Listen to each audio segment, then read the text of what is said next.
This is Bharat FM. बजेगा Bharat झूमेगा Bharat.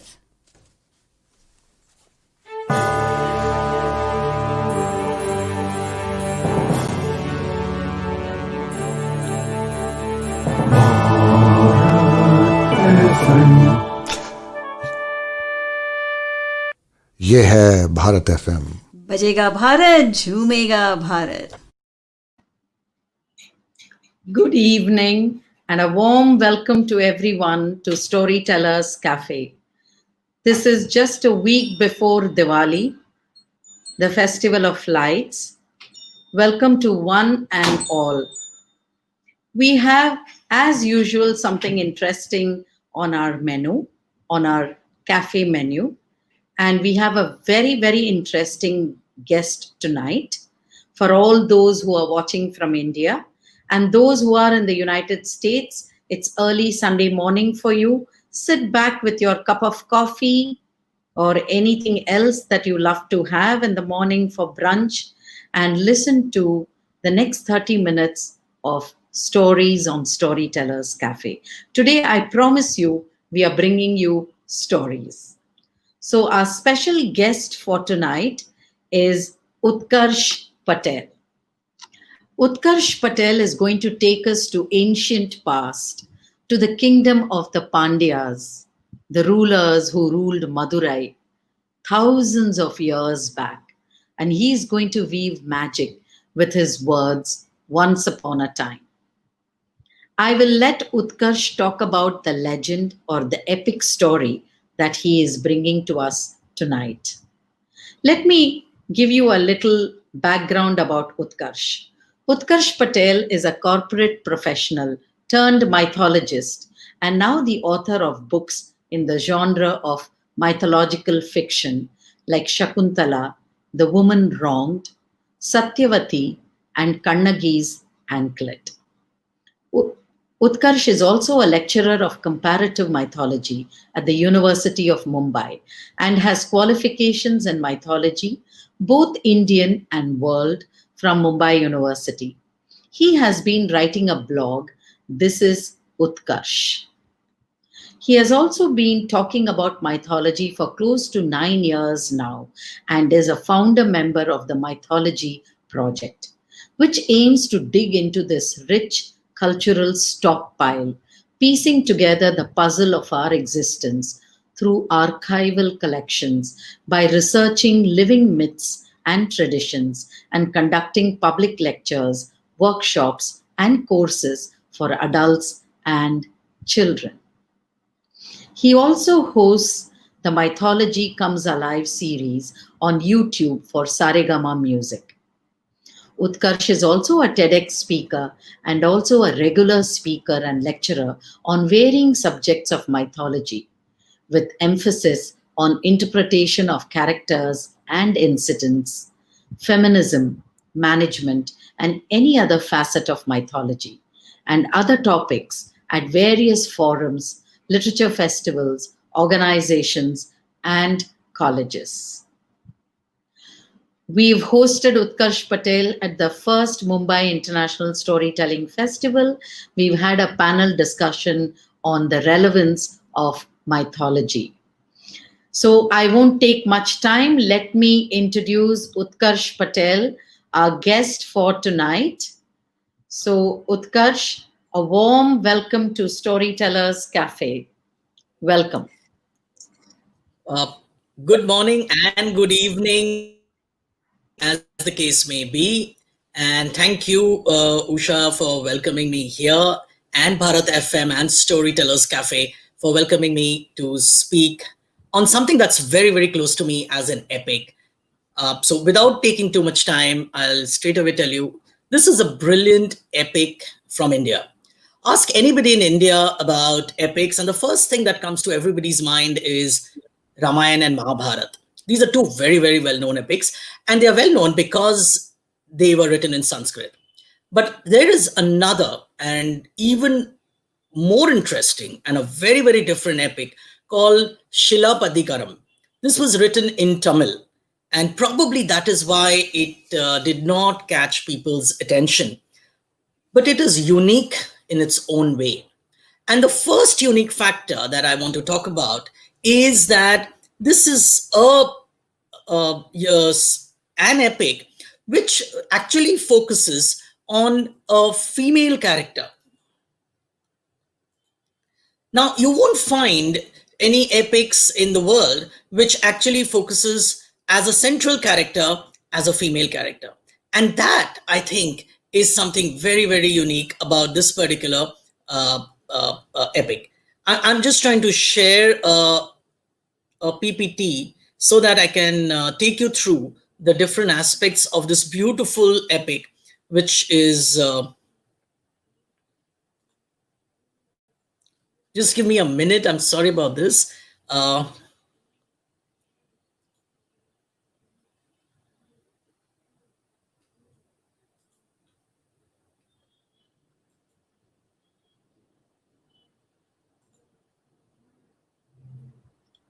Do take your time, Utkarsh. yeah, While Utkarsh is getting ready to share the screen, let me tell you, epic is somebody's truth. So, Silapadikaram and the story that's going to unfold is definitely somebody's truth. right. I am assuming that the screen is visible well to everybody now. Yes, it is. Yes, Susha? Yeah. Yeah. So as I was saying that this is an interesting epic because, unlike many of the epics of the world, this is one epic where the hero is a female.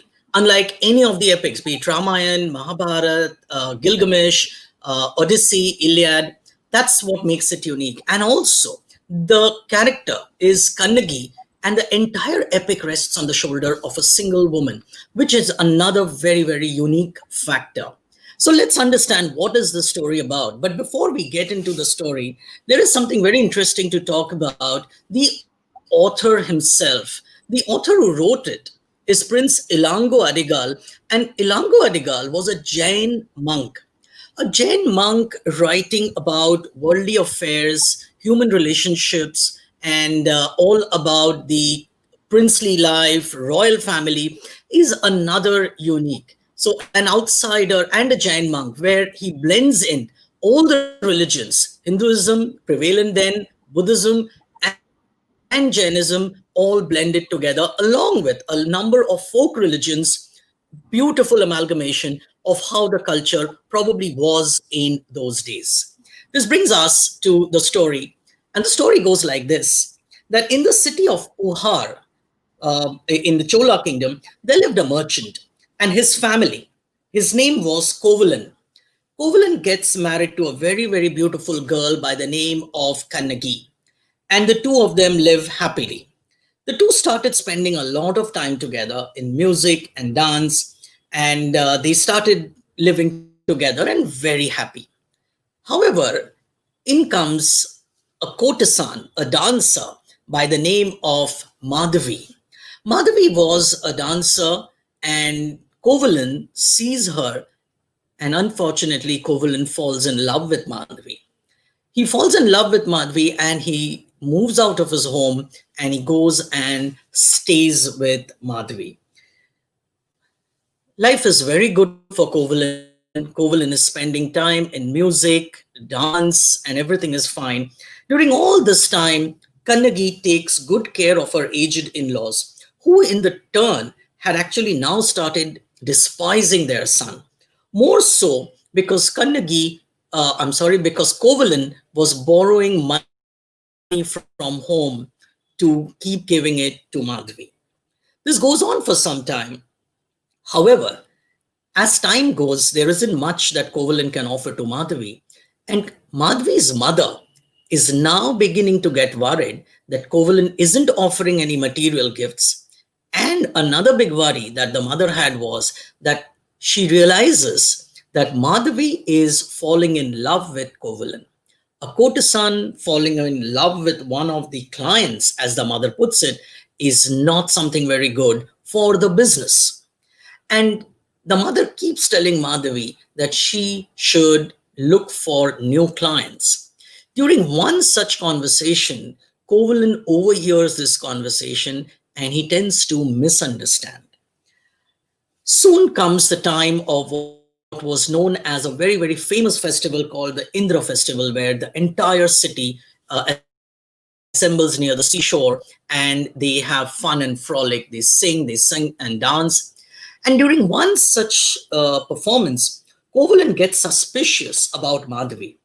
Madhavi was singing a song, and Kovalan thinks that Madhavi is actually now having an affair with someone else because Kovalan is not able to give enough gifts.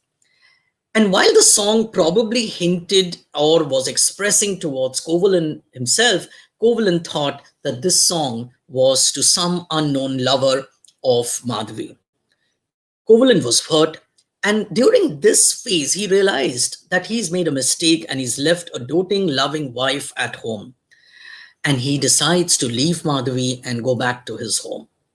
While Kannagi was happy at her husband's return, they soon realized that they have left with no wealth at all, and they needed to start life afresh. That is when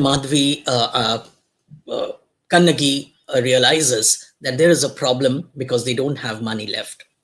Kannagi, however, had a pair of anklets. She had a pair of anklets and she suggested that those two anklets were good enough for them to start life afresh. And they decided to shift to the city of Madurai, the nearest city, under the reign of the Pandyan king.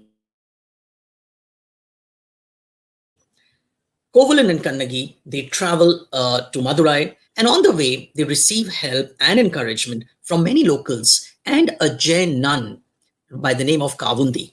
The Jain nun has a significant role in guiding the two till they reach Madurai.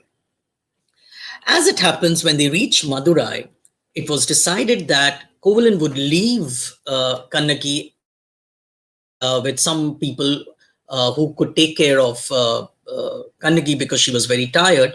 And he decided to take one of the anklets and go and find a seller. So Kovalan goes. On the way, he finds a goldsmith and shows him the anklet. However, this is the same goldsmith who had in reality stolen a similar anklet from the Pandyan queen. He took the opportunity to absolve himself. He asked Kovalan to wait for him as he wanted to show the anklet to the queen, as such an anklet could be only bought by the royal family. The goldsmith then went to the king and told him that he had found the thief who had stolen the queen's anklet and was waiting at his shop. As luck would have it, the king and the queen were not on talking terms due to some misunderstanding, and the king thought that this was the best time to appease her. And without even thinking or batting an eyelid, he simply ordered the guards to go and kill the criminal who had stolen the anklet. As soon as the orders were given, the goldsmith took the guards. They reached there.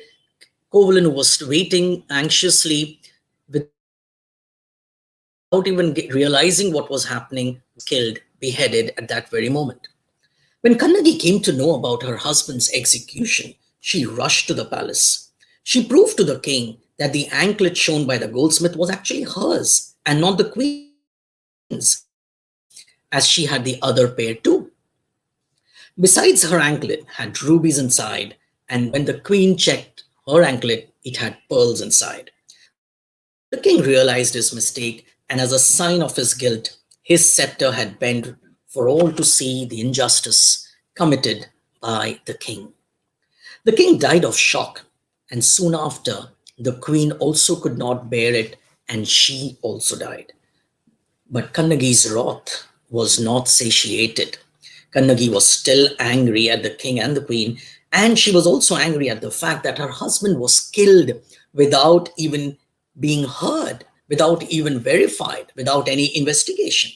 In a state of extreme anger, she pulled out one of her breasts, which was a sign of a woman's chastity, and hurled it at the city, invoking the god of fire to burn down the entire city which had wronged her and her husband. Except, of course, she wished that the good people should be left. The epic mentions that due to the power of her chastity, the fire was compelled to burn down the city of Madurai. The patron goddess of the royal family approached Kannaki and calmed her down. She even explained to her the reason behind this enormous tragedy. According to the goddess, both Kovalan and Kannagi were connected in their previous birth, not as husband and wife, of course. In their previous life, Kovalan had killed Kannagi's husband by mistake, and in sorrow, Kannagi had committed suicide, both having committed the sin of taking life. Kovalan took somebody else's life, while Kannagi took her own. No matter how virtuous a life one leads, one cannot escape the sins of one's previous life, and tragedy that both had faced was due to the past sins. Having learned the cause of her troubles, Kannagi withdrew the curse and the fire abated. On the advice of the goddess, she reached a hill in the nearby kingdom of Chera. If you follow, we started off in the Chola kingdom, we moved to the Pandyans, and now we are moving to the Cheras. This is how the journey of Kannagi is tracked in mythology. It is believed that on the advice of the goddess, she reached the hill and there she died after 15 days because she was bleeding. Lord Indra himself is supposed to have come to take her soul in a chariot. In the meanwhile, the story of her death spread all over, and in due course of time, Kannaki was deified by the people who started worshipping Kannaki, also known as Pattini Devi in Sri Lanka. So you see how the fame or how the understanding of this single woman's sacrifice, avenging the insult of her husband, travels from the Cholas to the Pandyans to the Cheras. So you can see, if you see the small map there, it is the entire region of Tamil Nadu, a bit of Andhra and Kerala. And then of course the fame goes right up to Sri Lanka. This is the story of Kannagi, and often people wonder, that how is this such a famous story? However, a small bit is still there in the final segment. In the final segment of the epic, the king of Chera, who hears this story of Kannagi, that she parted with her life from his own region. The king was impressed by the journey of Kannagi through these three kingdoms of Tamil kingdom. In those days, it was considered to be one huge conglomerate. He journeyed to the north and he decided that he's going to make a temple in the honor of this great woman called Kannagi. So he traveled all the way to the north to get a block of stone from the Himalayas for carving the idol. After a journey to the north and back and through some battles, the king returned with a huge block of stone suitable for carving the idol of Kannagi. A temple was built in honor of the goddess Kannagi and hailed as the symbol of chastity and fidelity. And that is how the story ends. And that is what I feel is so important about this particular story. And there are many temples in India also which worship Kannagi. That is the Attakul Bhagavati temple. Also we have, and that's a goddess, we also have a very important lesson here. It's not just about the chastity and the fidelity of a woman. What is important here is that a very, very strong lesson has been given to the leader of a nation. And that is, I think, very, very important aspect here. In America, there is a very well-known statement which says that you can't fight the city. You can't fight the city. And that's a statement which says that, well, what can one person alone do to a system which might not be going right? But here we have a very, very important and a very, very significant lesson which Kannagi gives to the nation. And it also reminds us of a very beautiful story, another story which kind of blends in together, which is known as the story of Manu Nithi Cholan. And I'll come to this image slightly later. It is believed that on the 3rd century reign of the Chola king, there was a king by the name of Manu Nithi Cholan. All the subjects loved the Chola king dearly, but the king had one problem, and the problem was he was childless.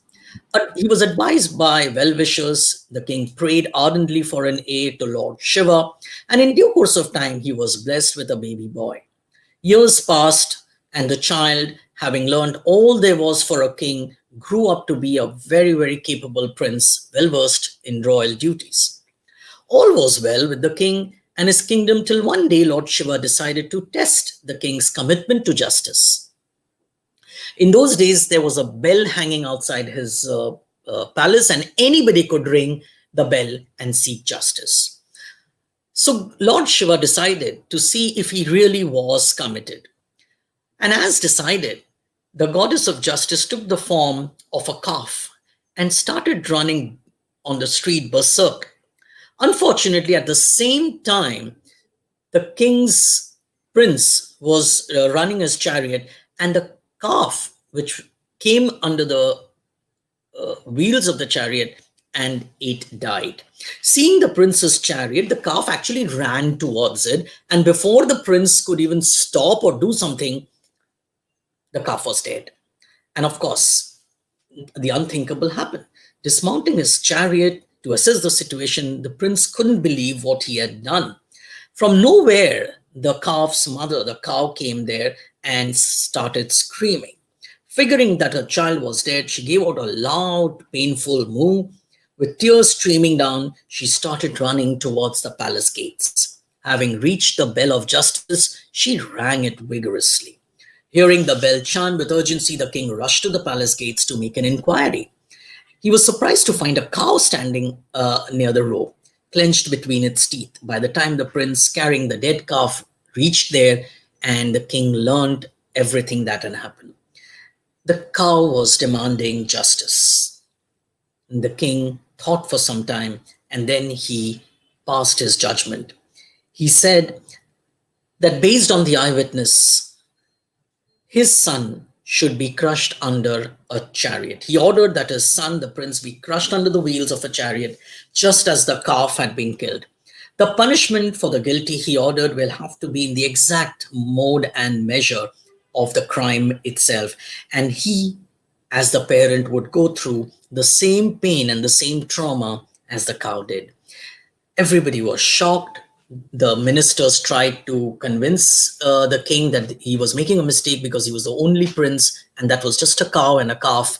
But the king would not hear, and he ordered for the chariot to be run over the prince right then. Of course, Lord Shiva was watching all this and he was immensely pleased, and he appeared before the king just before the nick of the time, and the calf was also brought back to life and everything was fine. The story very clearly is giving a very, very important message to the leaders of our times, that a man can make a mistake, a human being can make a mistake, but a king, somebody who's responsible for passing judgment or give justice or deliver justice, should never ever make a mistake. This image that you see is the image of the king outside the Madras High Court even today. And Kannagi's story gives the same message. Many people have also told me that, wasn't it kind of wrong that she took her husband back, who was probably not honest to her? Well, yes, probably that does seem, but isn't that a very personal thing? It's a personal decision. And I think when a man makes a mistake, or when anybody makes a mistake, he should be given a second chance. And it doesn't matter what I think or you think. I think it was a personal choice made by Kannagi to give her husband a second chance, who had truly come back feeling guilty, feeling really incorrect, and willing to make a second chance, give himself a second chance and give the relationship a second chance. Of course, destiny had other means. But when it comes to the dispenser of justice, he does not get a second chance, and he cannot afford to make a mistake. A personal transgression versus a national or a state transgression, that difference has to be made. And I think Kannagi set a very, very important and a strong message out there, that a personal transgression can be overlooked by a person if he or she wants to, but a national transgression or a transgression of justice cannot, should not be pardoned. And that's where I end my story of Kannagi, which is also known as Shilapatikaram. And I would urge each one of you, all of you, to read this wonderful story. While if you are not able to read it in Tamil, please read this version of this book. It's easy prose, it's simple, and more than the fact that I have written this book, what is important about this is that it's our epic. It's a wonderful epic that I think all of us should read and know. And it's a very, very strong example of heritage. It gives the entire cultural aspect during the Sangam period. And Shilapatikaram is one of the most lustrous literature of the Sangam period. And I think just as we have taken enough interest in Ramayana and Mahabharata, I think it's time to read this particular gem of the Sangam literature, which is so beautiful. And its richness is woven in the way it is written. A lot of information or a lot of principles of Jainism, how the different aspects of Hindu religion had been seamlessly woven with Jainism, Buddhism, and a number of folk religion. So the whole culture aspect, the nuances of Tamil culture is very, very well brought out. And I would urge everybody to read what I romance. There is a lot of beautiful description in the story. And of course, the whole thing about Kannagi and a portrayal of a woman who's both soft, romantic, and strong, and how she takes charge at the end. It's worth listening. It's worth reading. Thank you, Utkarsh. That was simply spellbinding to listen to the story of Kannagi. And that's the beauty of epics, and especially Kannagi's story. You never get enough of listening. You can go on listening. And I really enjoyed the other story about the cow and the bell. Yes, Right. and how brought the two together. And it's wonderful that you said a leader is somebody who actually denotes by his demeanor, action, that he's a leader. And then the rules that pertain to an ordinary person do not pertain to a leader. So thank you for that. I would like to know that when did you write Kannagi's story? I mean, what made you choose Kannagi? Right. It's interesting that when I teach mythology, and whenever I speak on mythology, 70% of the audience, including my classes where I teach, and 70% of audience are women. I think they take to mythology very, very naturally, despite the fact that mythology hasn't treated women very well. And a standard question that I always get from the audience is, why are heroes only men in mythology? Why are there no female heroes? And I think that's what set me thinking that we tend to compare heroes in the same way. If a man wins battles, if a man is killing demons, that's an act of heroism as we understand from a manly perspective.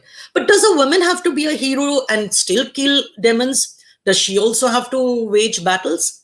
And is that the only criteria of deciding who a hero is? And that is probably why I think a definition of a hero is probably incorrect. A woman can be a hero. She doesn't have to kill demons. She doesn't have to kill dragons. She doesn't have to fight battles. She can still be a hero. And I think that's what made me kind of go deeper and understand the characters. Yes, we do have shades of heroism in certain characters in our mythology, like a Draupadi occasionally, certain aspects of Sita maybe, a Satyavati or a Shakuntala. Yes, they're all heroes. But here is a character that is Kannaki, who carries an epic on her shoulder, which is very, very rare. We don't have Draupadi carrying the entire epic on her shoulder, no. But Kannaki, from the start to the end, is the hero.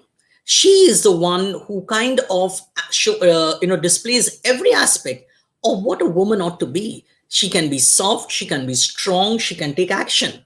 And here is an epic which doesn't have gods interacting. There are no battles, and it is still an epic. And I think that's when I decided that the epic is wonderful, but not very well read. And I think, except some dance schools, which perform Kannagi's parts, Kannagi's portions, and maybe down south, nobody knows of Kannaki. And that's when I thought that here is a brilliant epic and such a beautiful story, which needs to be kind of brought out. And that's why I wrote it. I wrote it about in 2016 or 17. I don't. And and I think people have really loved it, because many of them said, we didn't even know about her.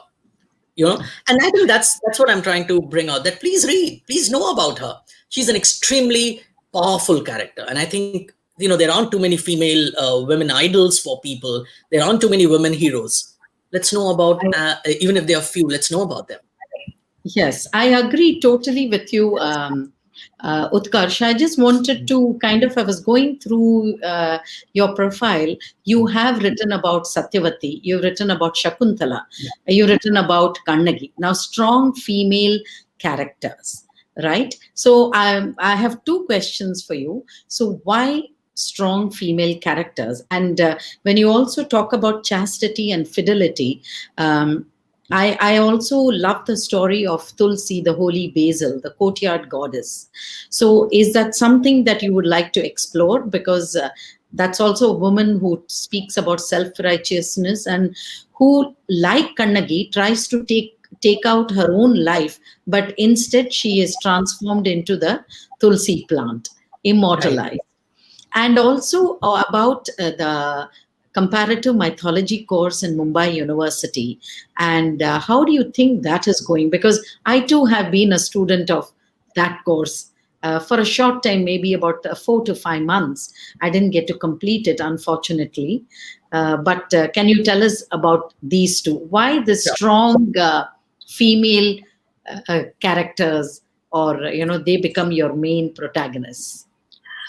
It's, how do I put it? I always feel that everybody's writing about Krishna, Arjun, Ram, and people keep on writing about it. Also, the fact that we know well about them, but nobody's talking about the hero. As I said, I just explained that the heroism of a male versus the heroism of a female has to be different. We don't want to have women to be heroes only if they win a battle. We don't want women to be heroes only if they kill a dragon or a demon. No, the heroism in a woman can be very, very different. And so when I wrote about Shakuntala, I wrote because I thought that the way Vyas had portrayed Shakuntala was so strong. We're talking about the first woman character of Mahabharata. I'm not referring to the Kalidas version of Shakuntala. That's Abhigyan Shakuntalam, which is way different from the way the original character of Shakuntala was portrayed by Vyas in Mahabharata. She's the first woman character, strong, individualistic. Now, when you talk about a character as ancient as that, and you see somebody who is an individual, who's expressing her opinion and who stands her ground, those are strong characters. And I think our country or the world needs lots of strong women to look up to. Now, Shakuntala might have made a few mistakes, but see her journey from the way she is to the way she develops, and the final scene where she actually lands up at the court of Hastinapur, and the conversation that she has with a powerful king called Dushyant is unimaginable. You should see the dialogues. They are so full of power. And that's what kind of impresses me, that when I see a woman expressing and exuding that kind of power, is I think what we need to know. It's, I think, the kind of characters we need to talk about, not just focus on the same characters, who are kind of done to death and dusted to death. Look at Satyavati. Now, people don't know much about Satyavati, and Satyavati has always been relegated to the, if you've seen your Mahabharata serial or whatever, you'll always find her relegated in a white sari as somebody who's just there on the screen. But Satyavati was a very, very strong woman. Without speaking, without doing anything, she changed the entire course of the story. Here is a woman who didn't have much of a say, but it is believed that everybody thought that it was Bhishma who was running the show, when Bhishma didn't take a single step without speaking to Satyavati. And Satyavati was actually running the entire system, which is very, very important to know. Because what is happening is the prime shows or the focus has always been Bhishma, the man or the men. But nobody talks about these women who have such important roles to play. And my whole objective is to sort of bring out these characters. I'm not building fiction. These characters were there. They were there in the original texts. I'm only trying to bring out those texts in a more fictional manner and talk about these characters because they need to be told to the people. And that's my interest of why these characters. As far as comparative mythology course goes, it's doing very, very well right now. I mean, we are full house. We've reached a stage where we actually have to, unfortunately, because of the limited seats, we actually have to now tell students, saying, sorry, admission is over. It's doing well, a lot of faculty. And I think the course is also kind of metamorphosed into a more comprehensive comparative mythology course, wherein we teach mythologies of the world, which was there earlier also. That was the earlier vision of when it was started. But it's become now a full-fledged course with people from diverse backgrounds. So we even have actors and dancers and literature students, advertising students, a lot of them. It's a good mix. And I think one good thing that's happening is that from this course, more and more people are spreading the good word of what mythology is, and that's very important. Your third aspect was Tulsi. Yes, Tulsi also kind of had the power of chastity. In our mythology, the power of chastity is very, very strongly brought out by many characters, right? Of course, the definition of chastity might have changed over a period of time, but the power of chastity, and the beauty of this is, it was their power of chastity which gave enormous strength to their husbands. Now, see how the man loses when the woman's chastity is broken, and I think that's the strength of the chastity, that it gave power to their men. Of course, Tulsi's story is brilliant and beautiful, and of course, she's resurrected as a plant, medicinal plant to the extent that if there's an offering of Vishnu given to any time, it cannot be given without a Tulsi leaf on it. So you see, the power of these myths and the stories is enormous. And I think the good word is being spread, and a lot of people are beginning to understand what everything or what a particular thing stands for. Yes. Thank you. Thank you so much, Utkarsh. That was really insightful learning about Satyavati. I do agree that we don't speak much about Satyavati. We do talk about Shakuntala. Kannagi, yes, has been brought to the fore. Silapadikaram was always there, but like you said, people in the south know about it, but not more so in the north. This was really wonderful, Utkarsh. So before we sign off, I just wanted to ask you, since you do, lecture on comparative mythology, before we leave the studios, could you give some comparative, names between, say, Greek, Roman myths and Indian mythical characters, which are similar, so that it's something to think about? Sure. There are a lot of gods that we have in the myths across the cultures who are kind of similar. Take Indra, for example. Indra is a god of rains and thunder. We have a Greek counterpart called Zeus, who's again a god of thunder, and he's also the king of all the gods, just as Indra is god of all gods. Another similarity is Indra has his weapon as Vajra, which is nothing but the thunderbolt. And Zeus also has thunderbolt. We'll take this further. In the Norse mythology, the Scandinavian mythology, we have a god called Thor, who's again a thunder god. And he also has a weapon, which is like thunder, which is a hammer in his case, called the Mjolnir.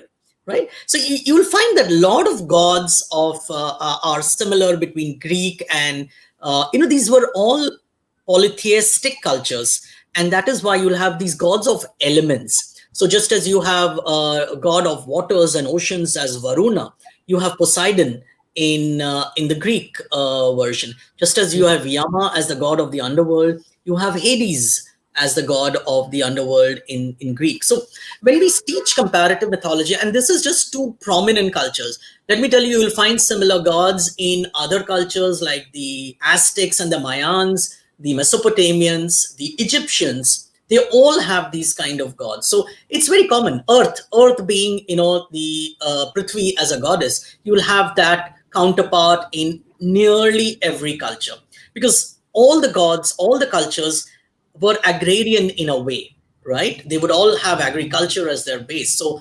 Earth as a mother goddess was also a very, very common phenomena. And when we study this, we realize that there wasn't too much of a difference between cultures, except the Abrahamic, religions, which came in with only one god. But if you look at the earlier civilizations, as I said, the Indians, the Greek, the Egyptians, the Mesopotamians, the Mayans, so on and so forth, all have similar gods with similar functions. Thank you, Utkarsh. That was indeed very revealing and an exciting session. And I'm sure all the listeners and the viewers would also echo my thoughts. This is something for all the listeners and viewers. Please post your comments on Storytellers Cafe when you're watching Utkarsh Patel's session, and we will try and answer that. We would also like to know where you're from. If you could just give a little description about the place, the city, and where you're from, we appreciate that. And Storytellers Cafe, our aim is to bring in storytellers who not only regale us with wonderful stories, but also provide us with insights and some kind of thought-provoking stories which leave us, reflecting and thinking.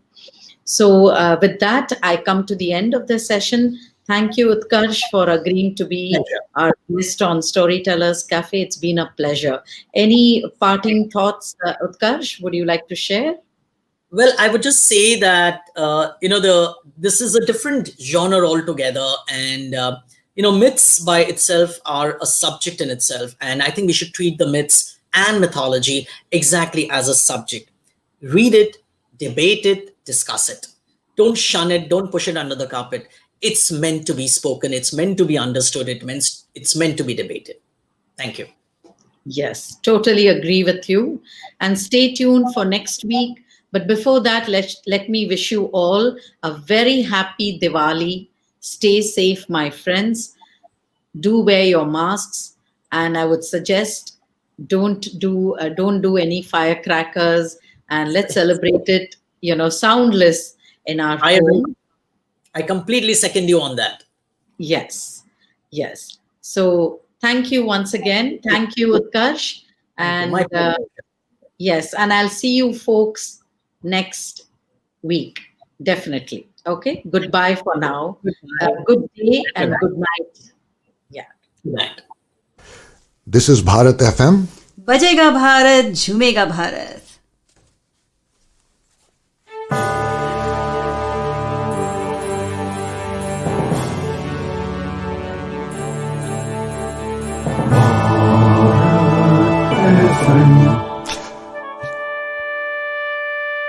ये है Bharat FM. बजेगा भारत, झूमेगा भारत.